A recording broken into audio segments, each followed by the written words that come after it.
Welcome back, Minties. The Uncanny Omar here from Near Mint Condition, and today's Reviews in a Flash is brought to you by Darkstar916.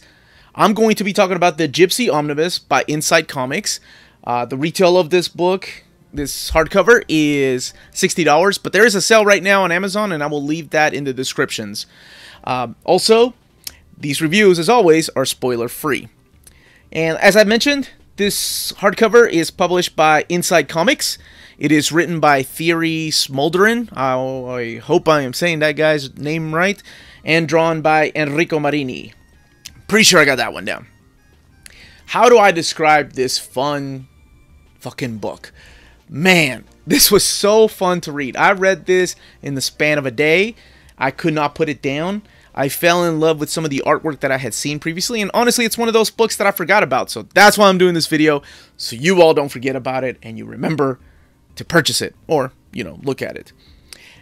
So how do I describe it? Well, I guess it's a mix of over-the-top meets Crying Freeman meets Mad Max. Yeah, I know. Stay with me, though. It is, I guess to put it simply, it takes place in the not-so-distant future. The main character, who goes by Gypsy, or also Segoy, he drives a 18-wheeler truck called the Gypsy Star. And in this not-so-distant future, I guess the climate has changed so much that we can't do any more air travel. So all the world is connected by these big, massive roads. And he's kind of a delivery guy. And he will stop at nothing to make his deliveries. And through his journey, he is sometimes joined by his sister Oblivia, his cousin, and just other passengers. But he's mainly a lone wolf. He's kind of like Wolverine, Guts, and like I said, Lincoln from Over the Top, all mixed into one. Because he's kind of a badass, and he is a man's man. So much so that in each chapter, by the way, there are 6 chapters collected in this omnibus. Each chapter, I think part of his superpower is he gets to hook up with a bunch of chicks. Yeah, pretty much every chick that he meets, he ends up banging. So, good for him, I guess.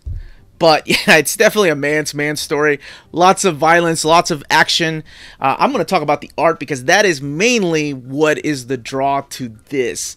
But here in a second. This was originally published in 1992 by French Comic Books.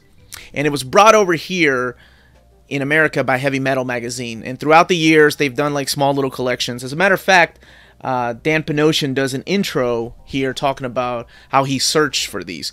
The only drawback to his intro is that he writes what Segoy says a lot. He writes Draco instead of Drax, which is the way that it's translated in this collection. There's another little small thing, and I'll show you here in a minute when I talk about the art, that bothered me. I think it's in the lettering.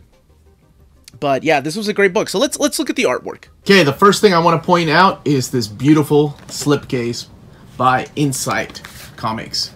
So the slipcase is awesome. But I love the symbol of the book. Now, let's look at the artwork here. Okay, let's look through here. Gypsy Omnibus, Thierry Smolderen. I hope I can pronounce his name. Probably not. And Enrico Marini. Now, you may recognize Enrico Marini's name because he did that French comic book, Batman, The Dark Knight Charming. And it was translated in America as 2 parts. Here's the intro that I was talking about by Dan Panosian. But let's look at this artwork. There's a map here of all the roads, by the way, how the world is connected here in the future. The C3C is it's called. But yes, look at this. Look at this artwork here. And tell me this doesn't remind you of Katsuhiro Otomo from Akira. Just the facial expressions, even the color tones of reds and blues. I mean, this is a manga. It reads like a manga a little bit, and the character design reminds me of an 80s like anime character, like almost like, I don't know, Mad Dog or one of those Ikigami characters that he designed from not just Crying Freeman but also Sanctuary. I don't know, I just got a vibe of manga from here, and I loved it, and I love the colors. And I know most people like the artwork later on. And let me show you that and the color tones they use for that. See, by now, the color tones have changed. Love this symbol, by the way. I guess by now, his artwork has progressed, because it started in '92 and it finished years later. But that is completely amazing. I still love his artwork, even with those colors. Now let's keep going forward here. See what I mean? The settings have changed. We've gone from ice to a desert. Just look at that artwork. This is the reason why I remembered I have to buy this book, and then I completely forgot about it. That's why I did this video, so you guys don't. Just look at this beautiful panel layout and just the amount of detail that goes into his backgrounds. And I love the character designs too. I mean, yes, obviously they're over-sexualized, but come on. Like I said, this is a man's book. Let's look through here. There is one thing I remember. Hold on, let me see if I can find it. Okay, I think this is the perfect page to show you all. So, I believe because of the lettering, the Enya isn't there. So I don't know what that is, but it's never, yeah, it's never printed. Instead of Senor, it's just Seor. I don't know why that bugged me. I don't know why they skimped out on it. Maybe the computer they were using didn't have an Enye or a way to do it, or maybe the person that was lettering it had no idea how to make a Enye out of an N. By the way, the Enye is an N with a little swiggle on top in the Spanish. But the point of this was to show you this beautiful artwork. There is extras in the back, okay, about the creators and character designs and sketchbooks. Yeah, I love this guy's artwork. I don't know what else he's done, but I'm totally going to pick up whatever else he's worked on. His art is amazing, and it's like a cartoon come to life in an adultish way.